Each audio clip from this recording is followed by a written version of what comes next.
présent aux côtés de Philippe Etchebest, Hélène Darroze et Paul Perret en tant que jurés de Top Chef depuis 2 ans, Glenn Vielle explique avoir un peu de mal avec son image.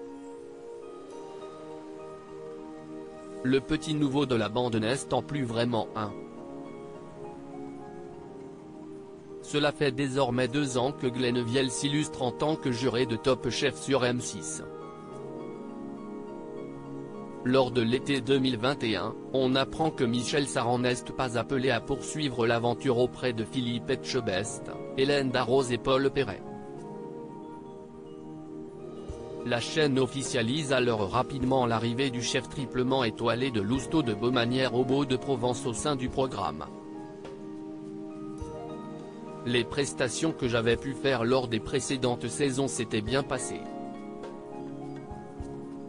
J'avais pris un peu d'assurance. Cela a plu à la production. C'est une émission sérieuse, regardée et très appréciée de la profession. Quand M6 m'intègre pour éventuellement intégrer le jury, je réponds présent bien sûr, avait-il confié à Télé Loisirs peu de temps après l'annonce de son nouveau rôle. Je me préfère en vrai, témoigne Glenn Vielle qui n'aime pas vraiment se voir à l'écran dans Top Chef avec ce poste de juré. Glenn Vielle s'incruste dans le poste de télé des Français pendant une quinzaine de semaines par an. Interrogé par nos confrères de Télé Magazine, le chef assure vivre super bien cette belle exposition médiatique mais évoque une difficulté. Les gens sont bienveillants. Me mettre dans l'œil une caméra, c'était compliqué pour moi. Je n'ai pas envie d'être jugé trop souvent, juste envie d'être aimé, comme tout le monde. Comme j'habite à la campagne, à 12 km de mon resto, je suis tranquille. En revanche, je ne me trouve pas ouf à la télé. Prétentieusement peut-être, je me préfère en vrai, sourit-il. Top Chef 2023, Glenn Vielle explique pourquoi il n'a pas participé à l'émission plus tôt. Son look, d'ailleurs, est une partie des raisons pour lesquelles la production de Top Chef est venue chercher Glenn Vielle.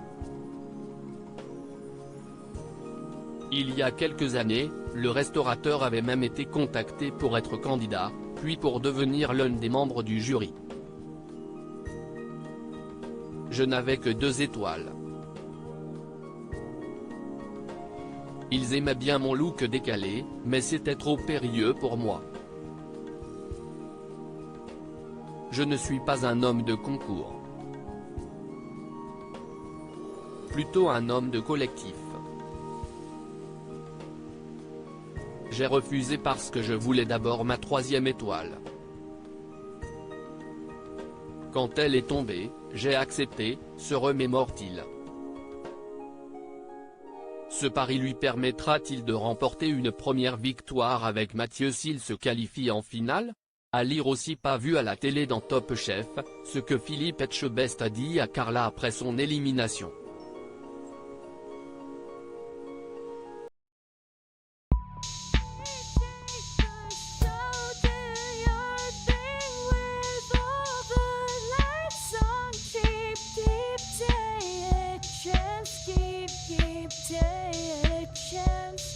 You can just keep